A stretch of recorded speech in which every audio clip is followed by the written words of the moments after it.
sabe quem é que vai levantar os mortos? Você vai dizer assim, ó, é o irmão branco. É a sua noiva.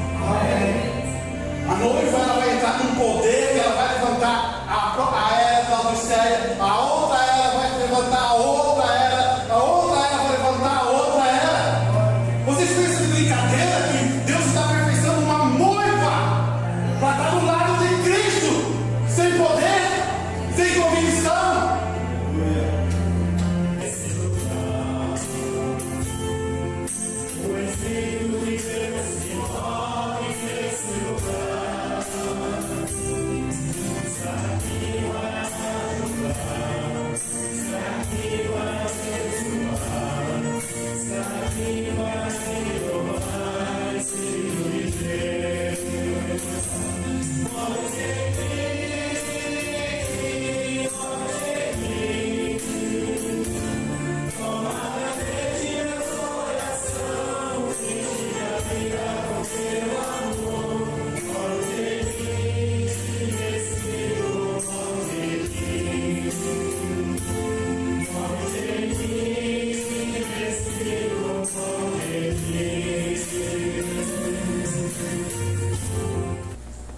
Preste bem atenção nessas palavras que o nosso mensageiro Paulo, da era de Efésio, fala para a igreja de Corinto.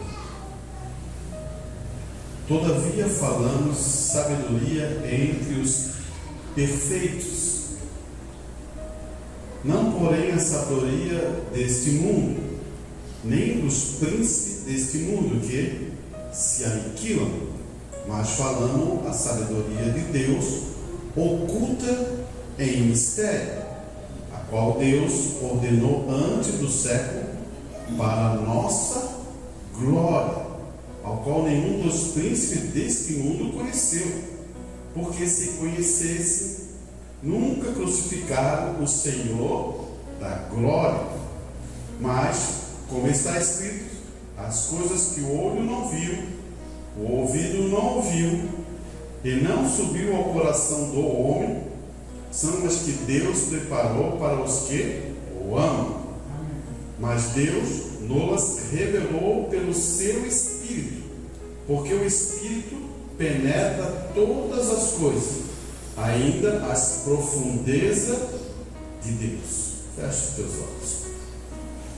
Pai Celestial, que inspiração, que revelação de nosso irmão Paulo naquele momento quando está ensinando a igreja de Coríntios, Pai.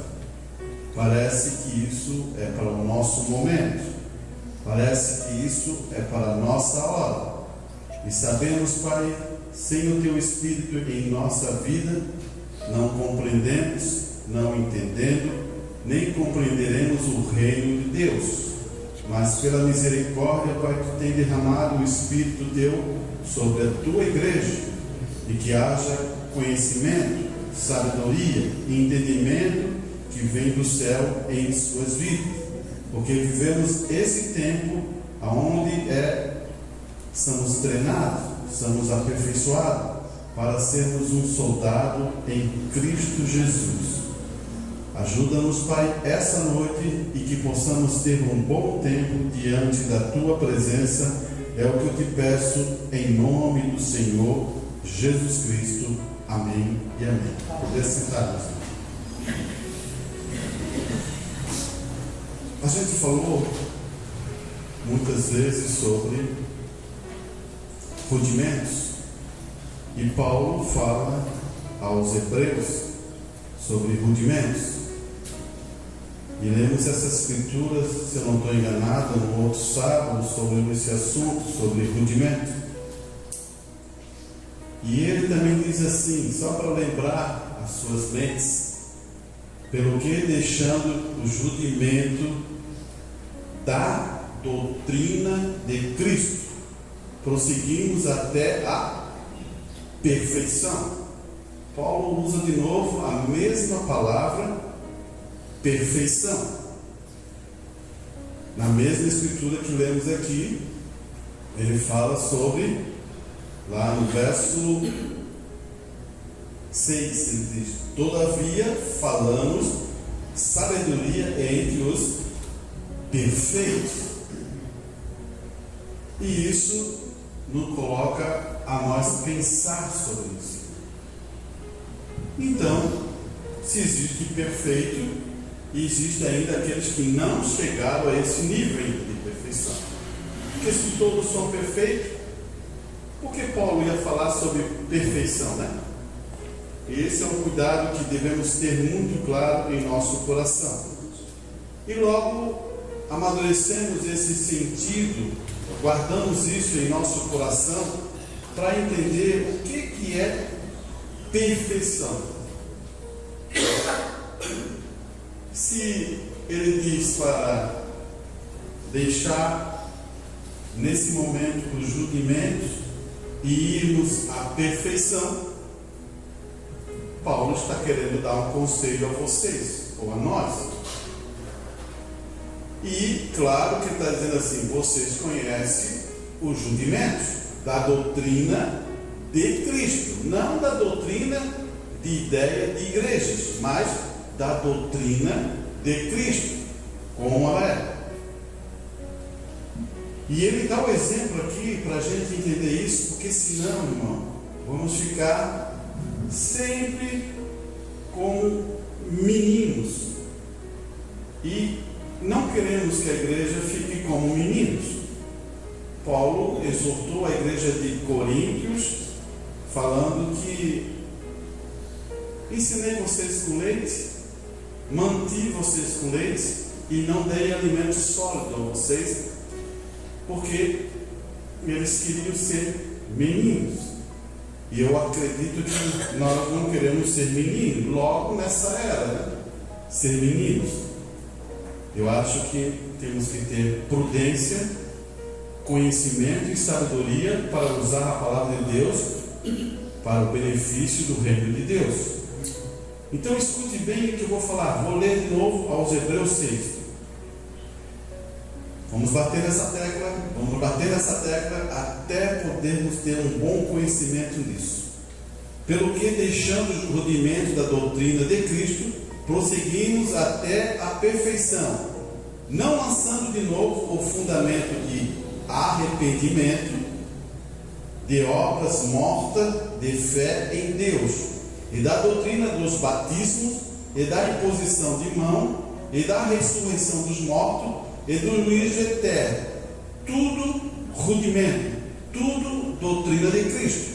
Aqui não tem nada errado, não tem nada que pode dizer, isso aqui são coisas erradas. Não, ele está dizendo que são doutrinas. Ele diz que existe um juízo eterno, que é um julgamento que vai ter. Ele está dizendo sobre a ressurreição dos mortos, que isso vai acontecer. Então ele está imprimindo a doutrina do batismo. Existe o batismo em água, existe o batismo no Espírito Santo, existe um batismo de fogo. Irmão, existe um batismo de fogo? Existe um batismo de fogo, um batismo de prova que Jesus Cristo passou, e todos os filhos de Deus vão passar por esse batismo de fogo. São provas, somos testados naquilo que Deus revelou a nós, ou que Deus deu de fé a nós. Quando você recebe uma fé que vem de Deus, Deus vai fazer prova em sua vida. Então Ele vai testar se essa fé que você recebeu de Deus, você segurou em seu coração. Então somos testados. E Ele está falando também, não lançando o fundamento de arrependimento, de obras mortas e de fé em Deus. Aprendemos a doutrina, aprendemos como proceder, aprendemos como entrar na igreja, aprendemos como executar tudo isso, aprendemos sobre ofertas, dízimos, aprendemos sobre adoração. Tudo isso é ensinado dentro da doutrina de Cristo. Agora Paulo diz assim, deixe de lado e siga para a perfeição. Deixe de lado e siga para a perfeição. Porque se nós ficarmos atrelados à doutrina, caímos em uma situação importante que eu quero que você entenda. Podemos ficar trancados da mesma forma como o povo de Israel ficou trancado nas leis, quando prosseguiram pelo deserto e ficaram trancados nessas leis. E esse é um cuidado que nós devemos ter, não ficar trancado nas doutrinas, mas deixando ela ali, e se Deus querer, nós voltamos ali para ajudar outras pessoas. Mas a nosso objetivo e nossa ação é a perfeição. Você entendeu? O que é a perfeição nesse sentido? Você já viu aquele quadro da estatura do varão perfeito, e você sabe que a perfeição é aquela pequena pirâmide que está sobre aquela pirâmide maior ali, que é o amor. O amor é a perfeição de toda essa estrutura. Por isso que você lê na Escritura dizer: Deus é amor. Porque se a gente ficar com a doutrina, a gente vai ser um péssimo juiz. E eu acho que não é bom para você ser um juiz. O bom para você é você ter misericórdia e graça em seu coração. Quando você faz papel de juiz que não pertence a você, a noiva de Cristo não veio fazer papel de juiz, você entra em lugares muito perigosos. Sabe por que eu digo que é muito perigoso? Da maneira que você pesa, da maneira que você age, da maneira que você mede. A própria palavra vai fazer o inverso e vai dizer: eu vou pesar do jeito que você julga, do jeito que você determina. Daí, para o lado de lá, parece ser muito bom. E quando vem em direção a você, você diz: Senhor, tenha misericórdia de mim, porque eu sou um pecador. E por que você não diz ao contrário para aquela pessoa que está num processo de lutas e provas? Ajude aquele meu irmão a passar por aquela prova. Por isso que Paulo ele está quebrando essa ideia de rudimento em nossas vidas.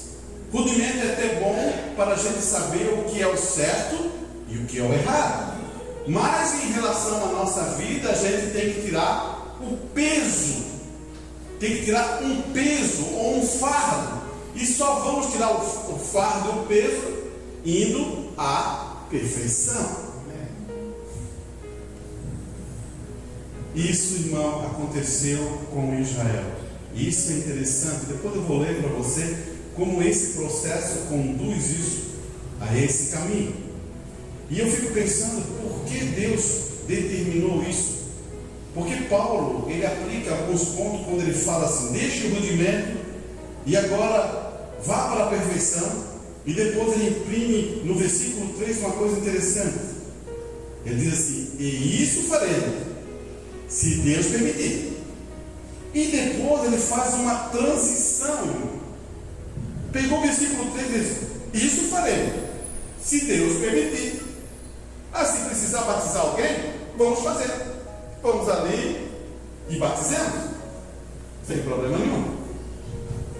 Mas não podemos ficar aqui. Temos que ir à perfeição. Se você parou só no batismo e dizer: estou bem aqui, irmão Arantes, eu ficaria feliz em dizer que você parou e está trancado e não está acompanhando a coluna de fogo. Esse é o problema. Você não está mais acompanhando a coluna de fogo. Vocês têm que ir para frente, prosseguir para o alvo. E o alvo é a perfeição. Deus não quer que você fique imperfeito. E a palavra perfeito é como você diz assim: Ele quer que uma igreja seja madura, adulta, sabendo o que é certo e errado. e sabendo julgar corretamente as coisas quando vêm a você. Ele não quer uma igreja que não sabe julgar, não entende o assunto. Irmão, mas eu não sei o que eu vou fazer da minha vida, aconteceu isso. Você colocou de acordo com a palavra? É isso que você tem que saber. Você está sendo aperfeiçoado para ser uma noiva, para aprender a julgar. E eu quero que você grave bem isso, irmão.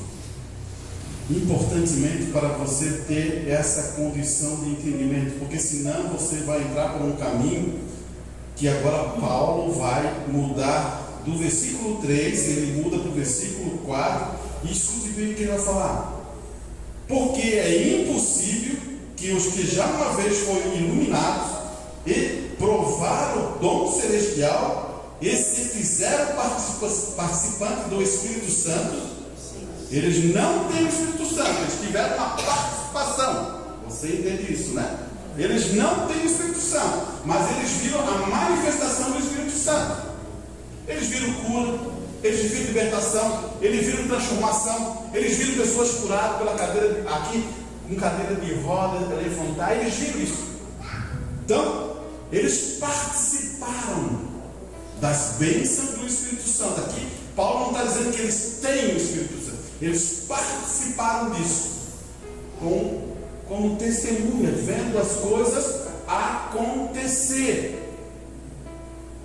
E ele fala assim: e se fizeram participantes do Espírito Santo e provaram a boa palavra de Deus, glórias a Deus, e as virtudes dos séculos futuros, e recaíram, e sejam outra vez renovados para o arrependimento, pois assim quanto a eles de novo crucificaram o Filho de Deus e os põe ao vitupério. É como Deus derramar a palavra, e você sabe que é a verdade, e você viu com seus olhos, escutou com seus ouvidos, e vocês perceberam a manifestação, e você diz assim: não pode ser um homem, mas sim Deus que fez isso, e eles recuaram em suas vidas. Você viu que Paulo fez uma transição? Ele fala primeiro de rudimento, para você deixar de lado e conseguir a perfeição, e depois ele fala dessa condição humana, que eles não deixam os rudimentos e ficam girando em torno daquilo, porque você tem que ir para onde? Para a perfeição.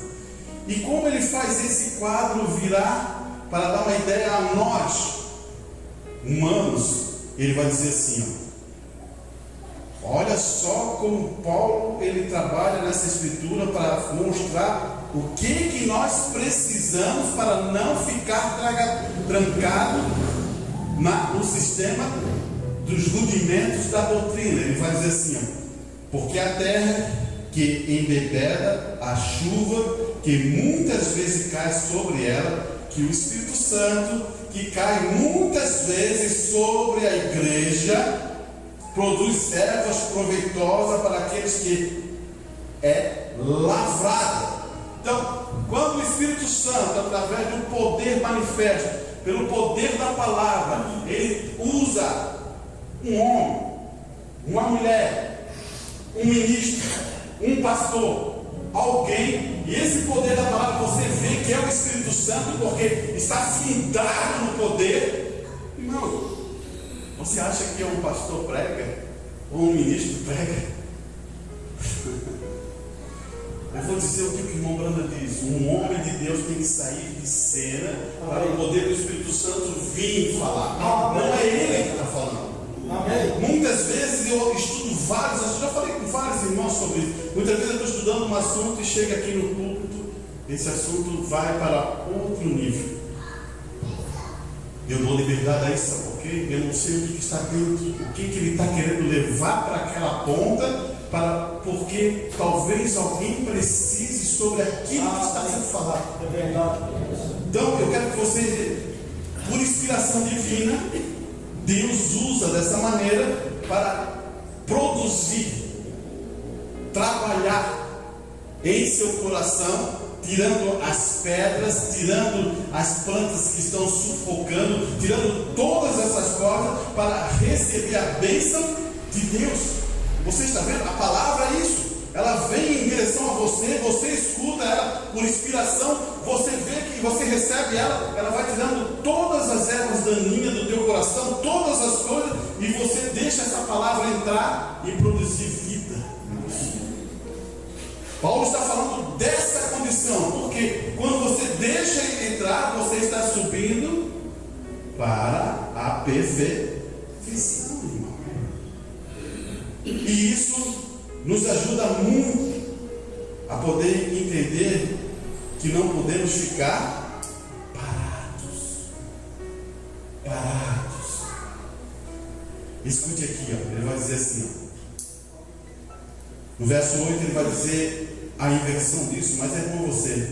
Mas o que produz espinhos, abrolhos, é reprovado, e perto está da maldição, e o seu fim é ser queimado. Você percebeu aqui que a palavra de Deus, quando Paulo diz assim, perto está da maldição, perto está, ele não está dizendo que já está lá, ele está dizendo perto, porque você e eu podemos se arrepender e fazer o certo. Por isso ele perto está.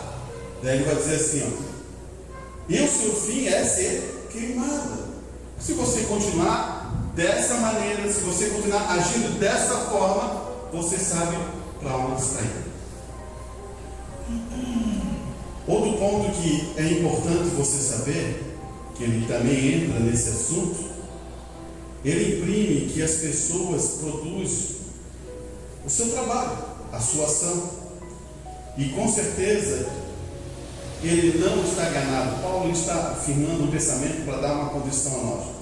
No verso 10 diz assim, porque Deus é injusto para esquecer das vossas obras e do trabalho de amor que para com seus nomes mostrasse, enquanto serviste aos santos e ainda serves. Tudo que você fazer por reino de Deus, que for obra de amor, Deus nunca vai esquecer. Amém. Por isso que muitas vezes eu tenho pensado sobre esses assuntos, irmão. Isso eu vou dizer que sou eu falando. Preste bem o que eu vou dizer para você. Sabemos que existe um livro da vida. E dentro do livro da vida existe o livro do Cordeiro. Dentro do livro da vida existe o livro do Cordeiro. Esses são filhos que são parte da noiva de Cristo. Esse livro que está dentro desse livro da vida, que é o livro do Cordeiro, essas pessoas não podem ser riscadas de maneira nenhuma, não podem ser tiradas. Só no livro da vida que pode ser tirado. Judas estava no livro da vida e foi, pelas suas ações ele foi riscado, mas estava no livro da vida. Agora, se por acaso Judas estivesse no livro da vida do Cordeiro, ele nunca poderia ser riscado, ele ia ser transformado. Eu quero que você entenda isso, para você não ter confusão com isso. Livro da vida do Cordeiro, somos herdeiros de Deus e co-herdeiros com Cristo. Você entende isso? Herdeiro de Deus e co-herdeiros com Cristo.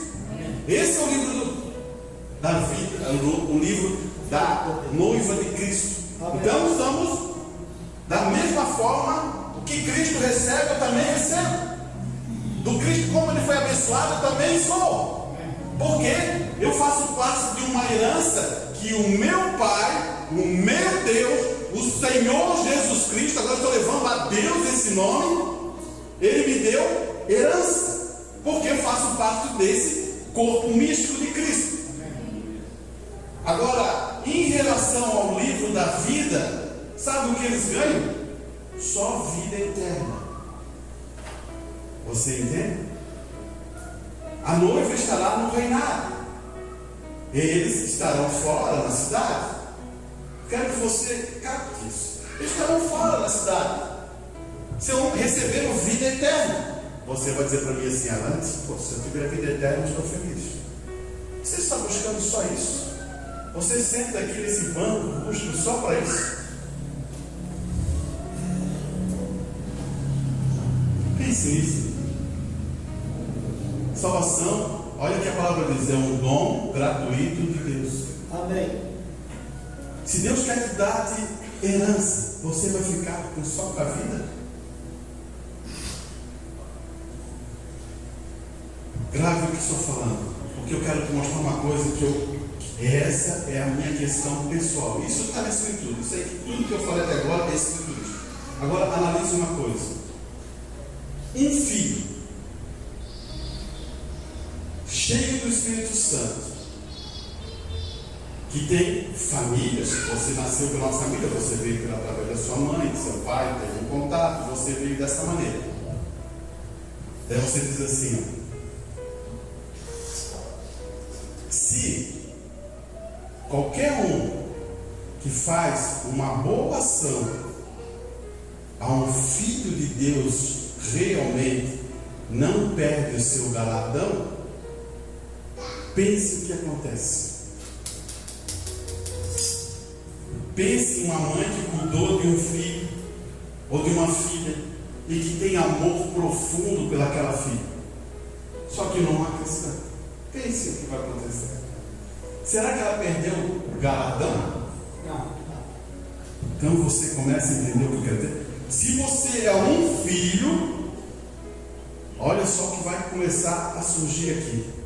Aqueles que te amam verdadeiramente e realmente fizeram alguma coisa em favor a você, eles não perdem galardão.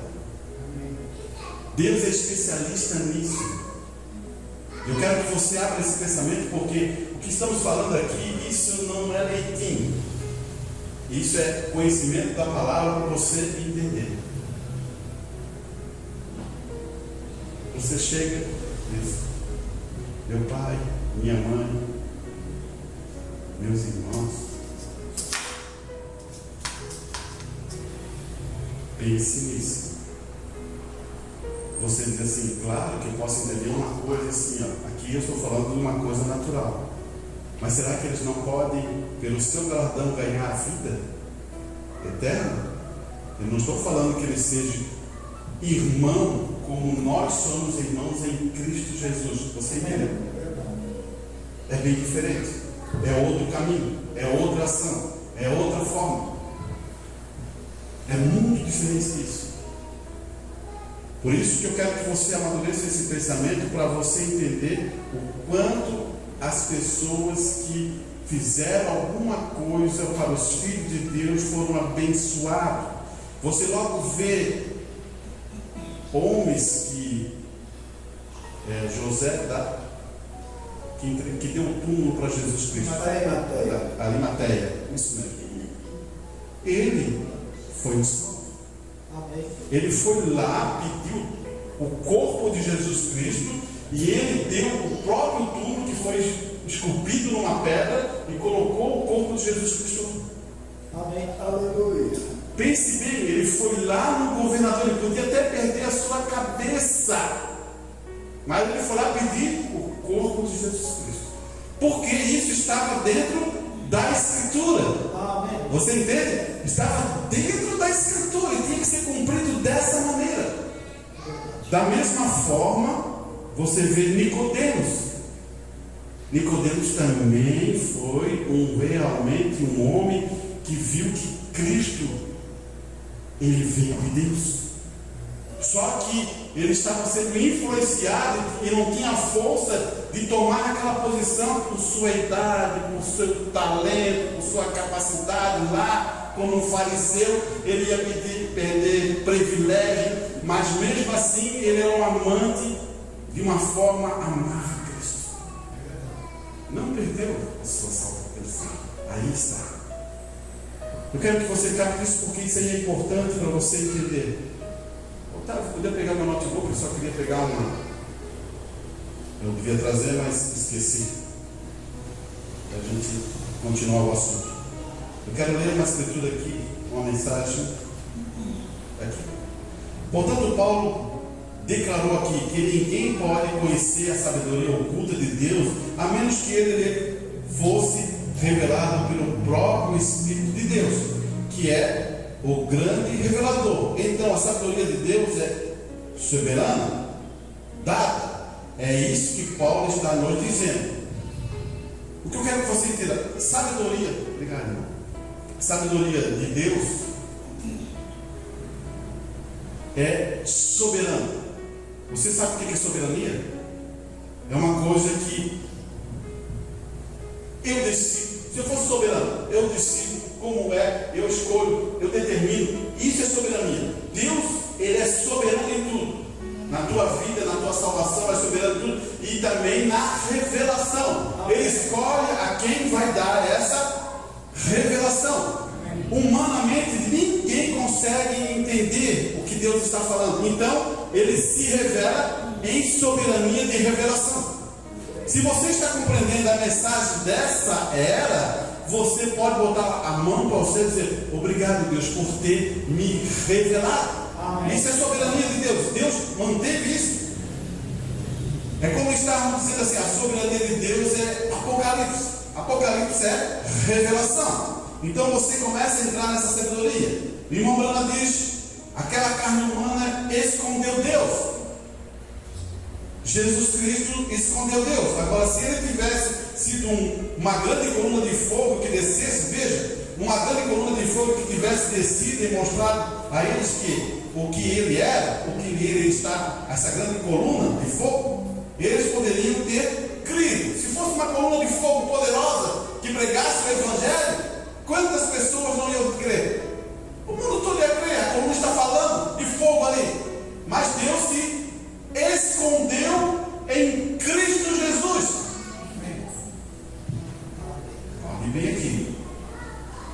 Isso, Jeová tivesse andado por ali, mas você vê o que ele fez para que ele pudesse passar por cima de todas aquelas pessoas inteligentes, aquelas pessoas sábias. Ele apenas se revelou como ele prometeu a Moisés.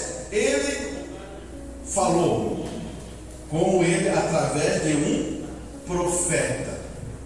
Ele se revelou através, como se fosse um profeta.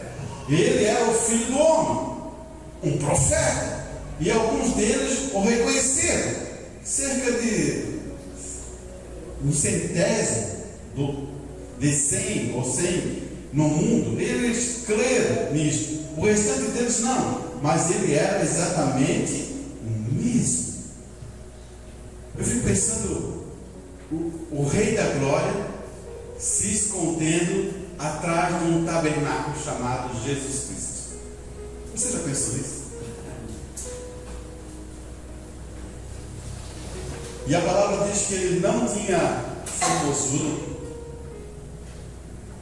É outro ponto importante você entender. Ele não tinha formosura. Ele era simples, provado no trabalho, enquanto as pessoas até não davam valor, viravam o seu rosto, porque não sabia quem estava ali. E Deus estava ali para mostrar isso.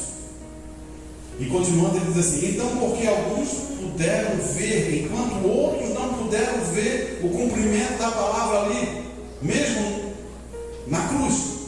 Eu vou te dizer por quê. Porque Deus é soberano na revelação. Ele é soberano com que ele se revela. Deus é soberano com que ele escolhe se revelar. Irmão Brana diz na mensagem de Melquisedeque, diz assim: vocês lembram do que, como eles, a Escritura não é o que quer, nem o que corre, mas Deus se compadece. E para a sua predestinação pudesse permanecer verdadeiramente, ele poderia escolher a qualquer momento quem? Deus é soberano em sua escolha. Você sabia disso? Soberano é Deus que está lá atrás para dizer a ele uma maneira melhor de fazer o mundo. Quem estava lá atrás para dizer a Deus assim: Oh Deus, tem uma maneira melhor de fazer o mundo, por que você faz desse jeito? Quem se atreveria a dizer a ele que ele está conduzindo o seu negócio de maneira errada? Até mesmo a própria palavra, muito soberana, até mesmo a revelação é soberana. Ele revela aquilo que ele revela, a própria revelação em si é soberana e é em Deus. E é assim que as pessoas batem as coisas, pulam as coisas e batem as coisas, sem saber o que estão fazendo. Deus é soberano em suas obras. Você consegue entender isso? É como se assim, ó, escolhe você, escolhe você, escolhe você, escolhe você, escolhe você, escolhe você, escolhe você. Quem vai dizer alguma coisa contra? Isso é soberania. Agora, no mesmo tempo que ele escolhe, ele se revela. Você começa a entender isso? Eu quero ler a mensagem que está na Era de Esmira. Vamos ver se a gente consegue ler bem tranquilo para a gente pegar esse assunto, irmão. Porque se você está sendo revelado, então o Espírito Santo está com você. Amém. Preste bem atenção. O que é que causou esta na compreensão? A resposta é: o que aconteceu que as pessoas começaram a ter confusão? Eu quero que você entenda. Eu tenho uma experiência com Deus e ela está de acordo com a palavra de Deus, está certo? Agora, eu tenho uma experiência e tentar mudar a palavra de Deus está errado. Muitas pessoas teve experiência e depois querem mudar a palavra de Deus por causa da sua experiência, que nem foi uma experiência com Deus, mas acha que é uma experiência com Deus. É isso que o irmão está falando. O que é que causa esta na compreensão? A resposta é: experiência. Temos ido pela experiência e não pela palavra.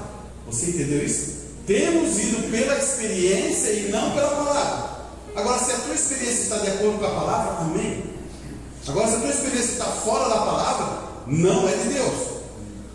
Foram com a experiência, com sua linha de mediação. Há somente uma linha de prumo, somente uma vara. E esta é a palavra. Você entendeu isso? Irmão, se um homem não está de acordo com a palavra, você não deve crer. Se um pregador não prega de acordo com o que está escrito, você não deve acreditar. Se ele não está enquadrado no que a palavra diz da vida dele, você não pode crer. Você entende isso? Vamos dar exemplo para afirmar isso dizendo. Se um pastor tem que preencher requisitos para estar aqui em cima, não pode ser de outra maneira, porque senão vai estar fora da palavra. Então a nossa vara é a palavra. Você, o que o irmão está falando. Agora, observe cuidadosamente, retenha isso. Pedro disse: arrepender e ser batizado em nome de Jesus Cristo para perdão dos pecados, e recebereis. Não é que você recebeu na hora. O Espírito Santo você vai receber ainda. Recebereis o dom do Espírito Santo. Paulo disse: recebereis vós já o Espírito Santo, desde que credes. Eu creio e já recebo o Espírito Santo. É assim. Escute bem. Você crê para receber o Espírito Santo? Crê em Jesus e eu passo na direção certa, que é a direção ao Espírito Santo? Mas o povo, para aí. Olha só o que ele está dizendo. Você toma a palavra, você crê na palavra, você toma essa posição e você decide se batizar, se arrepender, toma isso. Agora você vai receber o Espírito Santo? Negativo. O que acontece, que o irmão está falando nessa mensagem, assim, as pessoas param ali. O que a gente deve fazer? Prosseguir a perfeição. Por que as pessoas não recebem o Espírito Santo? Porque elas não prosseguem a perfeição. Olha o que ele vai dizer aqui. Mas o povo para aí. Eles vão até a água, então param. Eles creem e param. A Bíblia não diz que você recebe quando você crê. Recebeste vós o Espírito desde que creste. A tradução exata é literal. Vós tendes previamente crido, recebeste o Espírito Santo. As pessoas creem e depois param.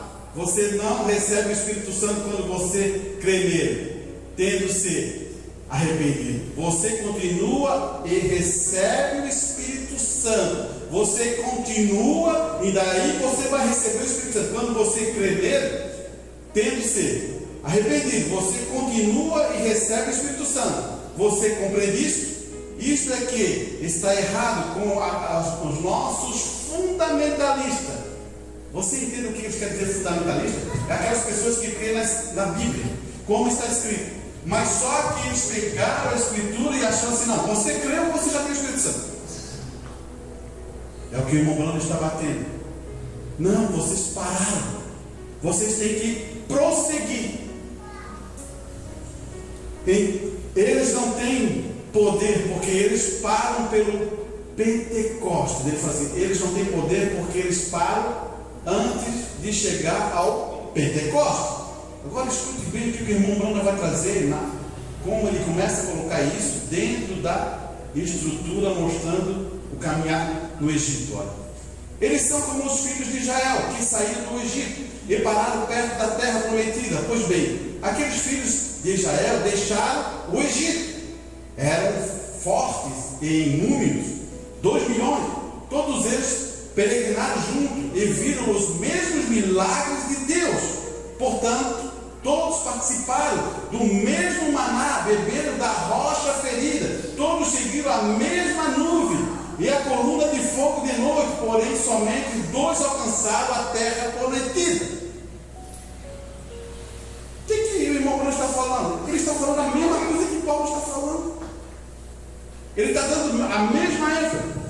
O que Paulo está falando em Hebreus 6 é o que o irmão Bruno está falando agora.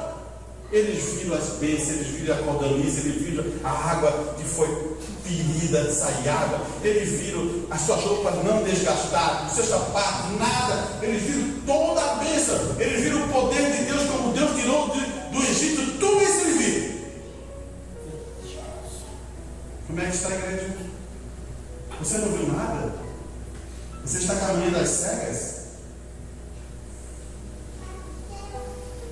Ou você parou? Sabia que muitos desses homens que andaram lá naquele deserto, muitos pararam e ficaram em algumas cidades, na jornada de 42 cidades. Agora, percebe aqui, ele vai continuar. Somente 2 eram crentes verdadeiros. Não Bruno aperta bem isso. Somente 2 eram crentes verdadeiros, ou reais. Isso é correto, porque a palavra fala-nos que o resto morreu por causa da incredulidade. Eles não morreram por causa de tal coisa, eles não morreram por causa disso, eles não morreram por causa daquilo. Eles morreram por ser incrédulos na palavra do mensageiro da hora, que era Moisés. Nós, aqueles que ficaram aqui, que estamos nessa era, só vamos morrer se somos incrédulos na palavra do mensageiro dessa hora. Você sabe o que é esse mensageiro? Né? Não preciso dizer para você, né? Olha aqui. E por causa da incredulidade, eles não puderam entrar. Hebreus 3:19. Então, desde que é assim, somente 2 entraram. Então o resto não era crente verdadeiro. O que foi que fez a diferença? 2 ficaram com a palavra. Você captou?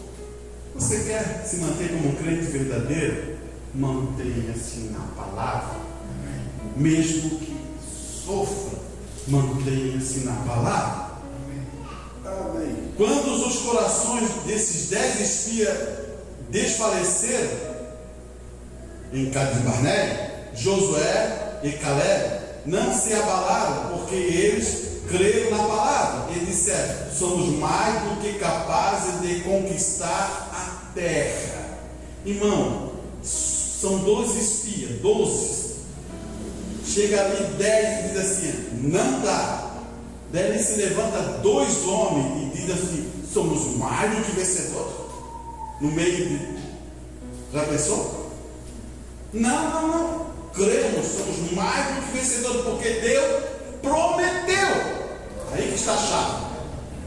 Eles sabiam que podiam, porque Deus tinha dito: eu vos tenho dado a terra. Depois de todos aqueles sinais de israelita, teve visto que o poder e a bondade, a libertação de Deus, eles não entraram no descanso. Você agora percebeu aqui que o irmão Branco está falando? Eles viram todas as bênçãos e não conseguiram entrar no descanso. Leis. Você percebe que está por que você não entra no descanso? Leis. Querem julgar, não conseguem entrar no descanso. Eu não vim para julgar. Você veio para julgar? Você não veio para julgar. Você vem aqui para viver o cristianismo na maior essência que tem: o amor, a graça. Você entra num descanso que é chamado Jesus Cristo. Amém. Nada é mais pesado mais, porque o teu fardo se tornou leve. Quando eu estou julgando, meu fardo é pesado. Olha uma vida de juiz como é que é. O fardo dele é pesado, ele tem um monte de regra, um monte disso. Ele tem que julgar, vem o outro e julga, e ele dá um pouquinho, aquela pessoa não gosta dele, fala um monte de coisa: vou te perseguir, vou te matar. Ele tem que botar um monte de segurança.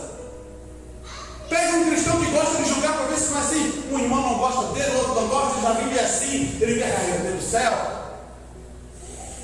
Você não veio para julgar. Tire esse fardo. Olha o que ele vai dizer aqui.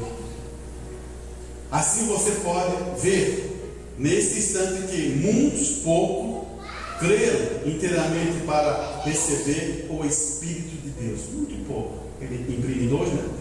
Mas vamos mais um pouquinho para frente, que aqui tem uma coisa muito boa. E agora o irmão Branda vai só aplicar palavra para a gente entender o assunto.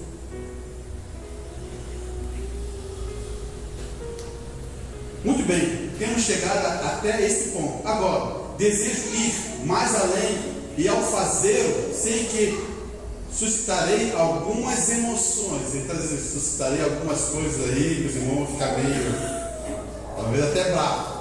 Olha o que o irmão já está imprimindo. Mas isso é algo pelo que não sou responsável. Eu sou responsável ante Deus, a sua palavra, ao povo em que Deus me tem enviado. Eu tenho de ser fiel em tudo que Ele me tem dado para falar. Eu tenho que ser fiel no que Deus me deu.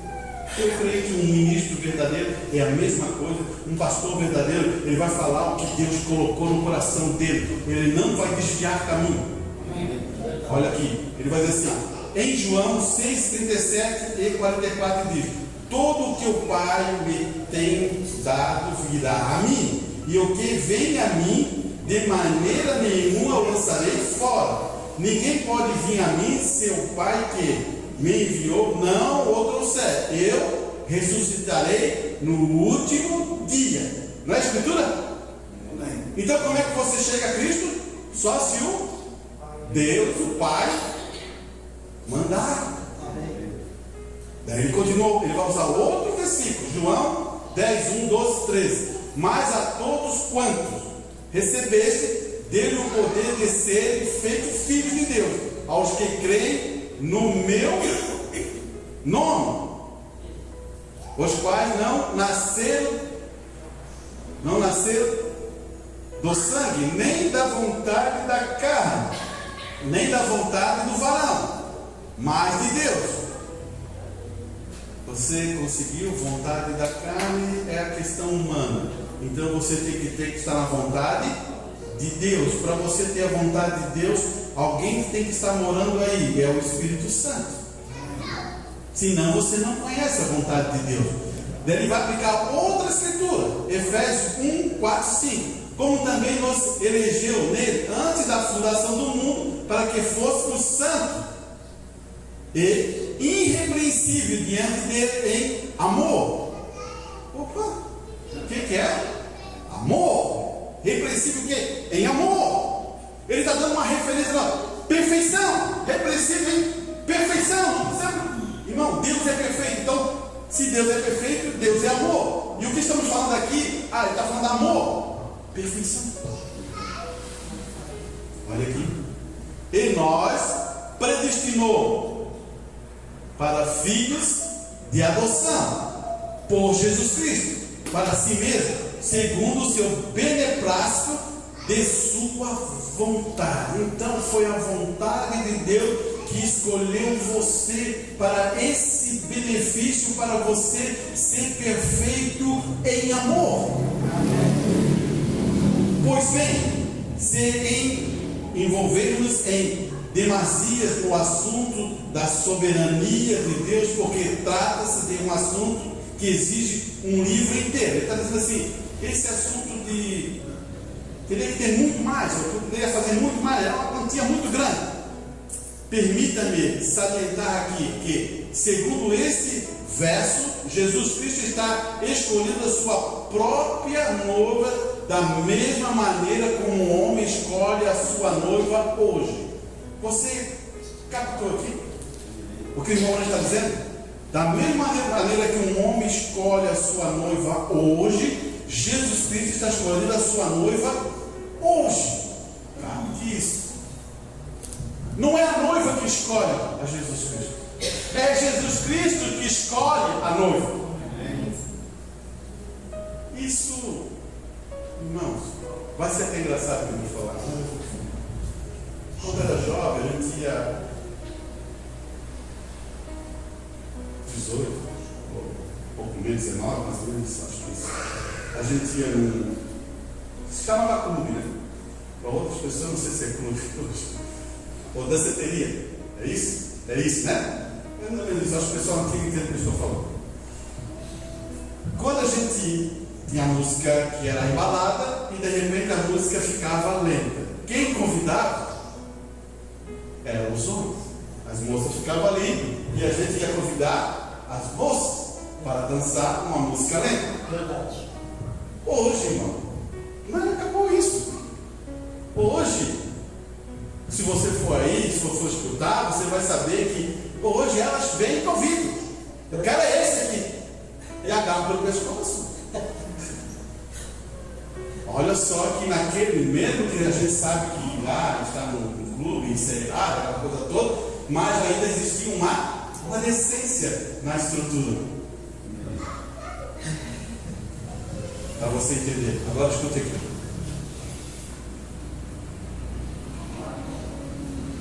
Jesus Cristo está escolhendo a sua própria noiva, da mesma maneira que os homens escolhem a sua noiva hoje. A noiva hoje simplesmente não decide se vai ou não receber um homem para esposo. Ela não decide isso. Não, Senhor. É o noivo que decide a escolher uma determinada mulher para a sua noiva.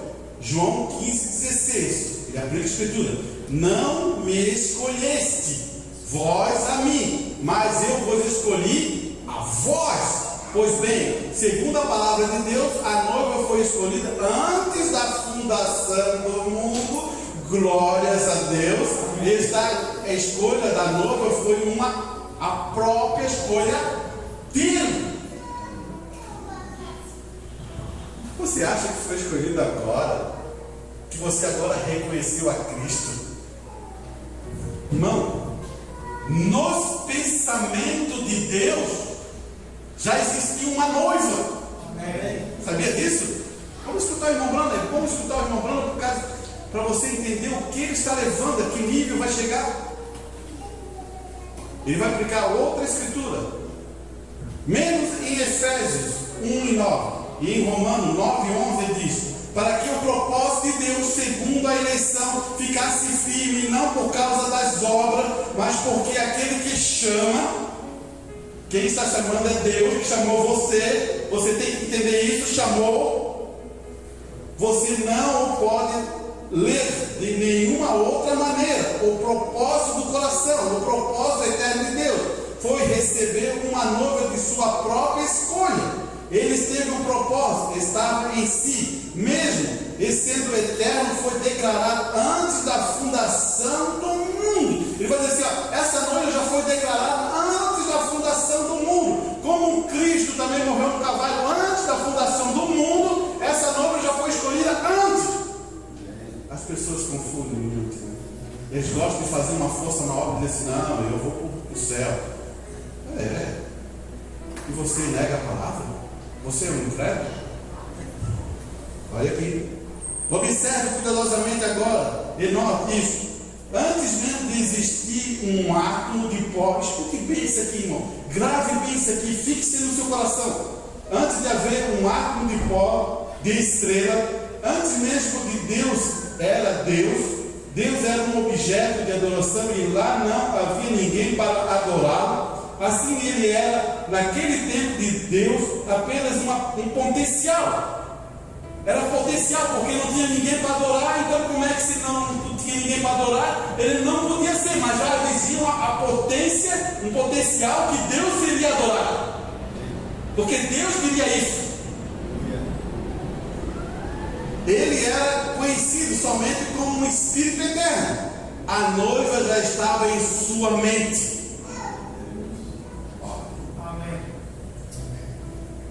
Isso me gera uma felicidade no coração.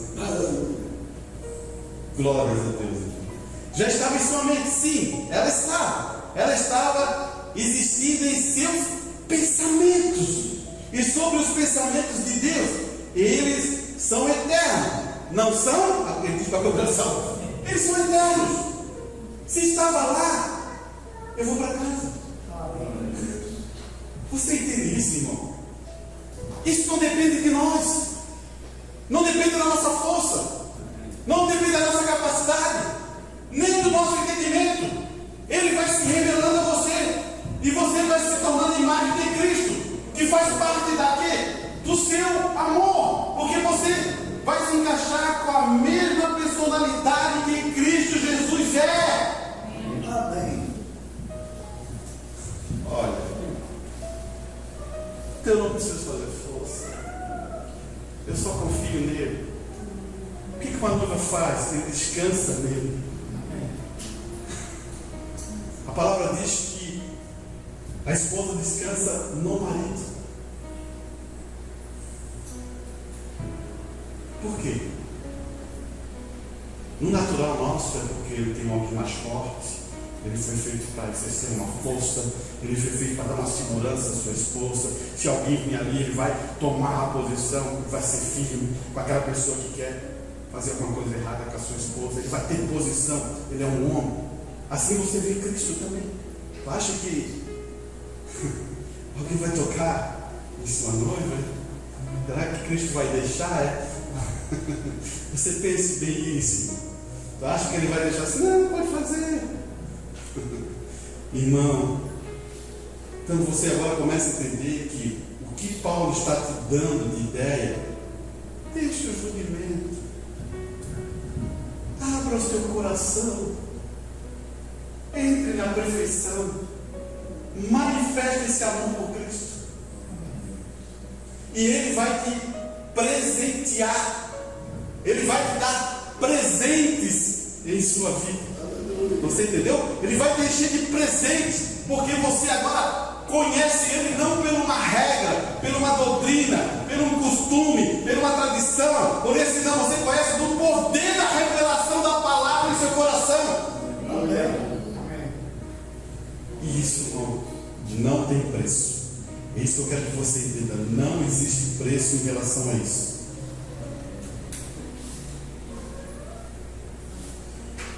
Ele fala assim, para finalizar, está passando o tempo, o sinal. Eu não importo, você pode ter expulsado demônios, você pode ter curado os enfermos por sua oração de fé, você pode ter feito todas essas coisas, mas se aquele sinal não estiver ali, você está sobre a ira de Deus. Você pode ser um crente, você pode subir no púlpito e pregar o Evangelho, muitos virão a mim naquele dia e dirão: Senhor, Senhor, não profetizei? Preste atenção nisso. Olha, isso aqui está dentro da Bíblia para dar uma atenção a você. É o tempo que estamos vivendo. Muitos homens aí profetizam em teu nome. Ainda fala, em nome de quem? No nome de Jesus. Preguei em teu nome. Eles falam isso, preguei em teu nome. Não expulsei demônios em teu nome, Jesus. Jesus disse: apartai de mim, vós que pratica a iniquidade. Eu nunca conheci, mas quando eu vi o sinal, passarei por cima de vós, e a exigência de Deus é para esta hora. O que ele está querendo dizer, irmão? Você vai conhecer pregadores que são tremendos, você vai conhecer gente que tem uma habilidade tremenda, você vai conhecer tantas, eles vão até profetizar diante da tua frente, mas ele tem que ter um sinal. Eles têm que ter um sinal que fazem a vontade de Deus, não a vontade do varão. Muitas vezes estamos na vontade humana. Quando você entender que tem muita diferença da vontade de Deus com a vontade do varão, eu só vou dar uma coisa simples para você. Jesus sai e vai caminhando. Deus diz assim: caminhe, vai seguindo. Manda um mensageiro. Lázaro está doente. O teu amigo. O teu amigo. A hora que você ficava na casa dele, a hora que você tomava café com ele, a hora que você comia com ele, Maria, a irmã dele, fazia uma boa comida, você sentava lá, você tinha um bom tempo. Ele está doente. O pai dele, Deus falou assim: vai mais para frente. Quem de vocês que tem um bom amigo, uma boa amiga, que vai fazer isso? Pare com isso, irmão. Cumpra-se a palavra em seu coração. Mantenha-se fiel àquilo que Deus deixou. E assim Deus vai provar você. Você e eu voltaremos. Jesus não voltou. Ele estava submetido a quem? A Deus.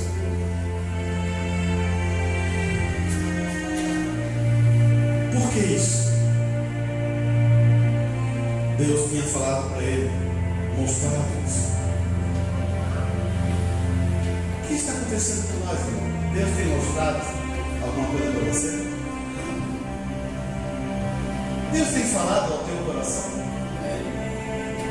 Então eu vou deixar uma coisa aqui no ar para você. Sabe quem é que vai levantar os mortos? Deus.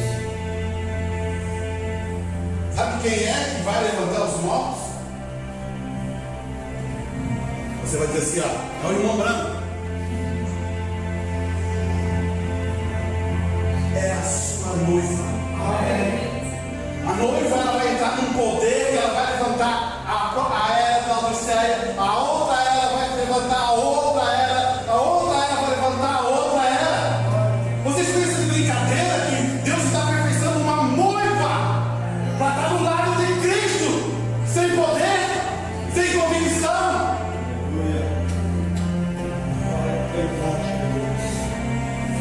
Foi escolhida dele. Vai aperfeiçoar, vai preparar. Por isso que Jesus ficou feliz quando ele falou assim: ó, mostrar-se isso aos pequeninos, não aos inteligentes, aos sábios desse mundo. Mostrar-se aos pequeninos, aqueles bebês que podem aprender, que podem tomar posição. Eu me lembro de Arão, aquela amendoeira, aquele galho seco que ele usava como uma bengala, na frente, lá no lugar santíssimo. Ela produziu, ela cresceu, ela deu folha, ela deu fruto, ela foi abençoada. Onde estava? Na grande Shekinah, irmão. Isso é importante você saber. Talvez eu não seja nada, eu não estou com fruto, eu não estou nada, mas da presença de Deus eu tenho que produzir bom fruto. Pegaram ela em um dia, quebraram a amendoeira e podemos comer o fruto.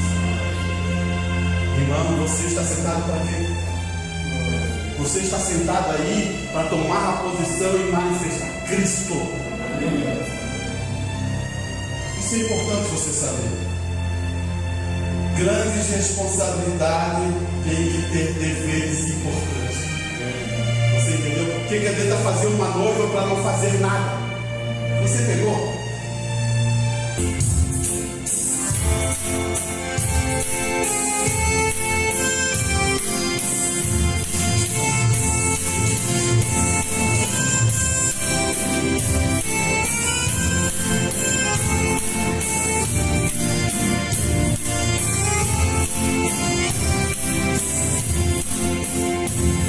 Existe alguém comigo, e não vejo mais necessito, e comigo só que as matas, e no coração eu sinto. É Jesus, esse alguém, esse amigo que voar, e as nações celestes, com ele irei morar. Quando estou por essa luz, que já prestes a chorar, estou com ele, escolher no meu lugar. É Jesus, esse amigo que voar, e nas nações celestes, com ele irei morar. E quando cair da morte, eu tiver que atravessar, alguém minha mão segura, pra que firme eu possa andar.